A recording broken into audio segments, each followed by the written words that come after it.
மன்னர்களுக்கு பிடித்த விளையாட்டு, வெளிப்படையாய் பிடுங்கி தின்னும் வேட்டு.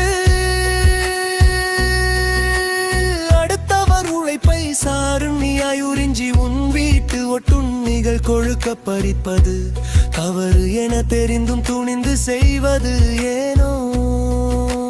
கடமையை செய்ய கூலி வாங்கும் போதே கடனுக்கு செய்து விட்டு வாங்கிய கடனுக்கு வட்டி கேட்பது போல் அல்லவா உள்ளதே?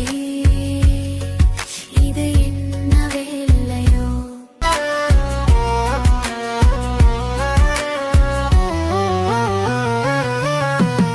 இரையாகி இரை காணும் தசை போராட்ட விபச்சாரத்தில் கூட ஒரு மாயம் உள்ளதே. ஆனால் நோகாமல் நுங்கு உரிக்கும் உன் சாதுரியத்தை என்னவென்று சொல்வதோ?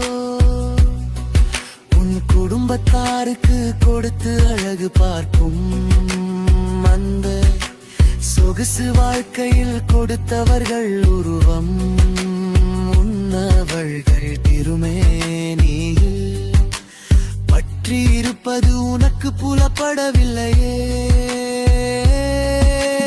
கொடுத்தால் காரியம் கைகூடும், தான் கொடுக்காது போனாலோ காரணங்கள் ஊசலாடுமே. வாரி வழங்கிய தேசம் இதில் வாங்கி வள்ளலாகும். அவல நிலையை என்னவென்று சொல்வதோ? பிழைக்க தெரிந்தவன் என ஊர் பெருமையாய் மெச்சுவது போல் பழிப்பது என்னவோ உண்மைதான். வாங்கும் கைகள் ஆடம்பரமாய் சொகுசாய் வாழுது, வழங்கிய கைகள் சவித்துக் கொண்டே கையை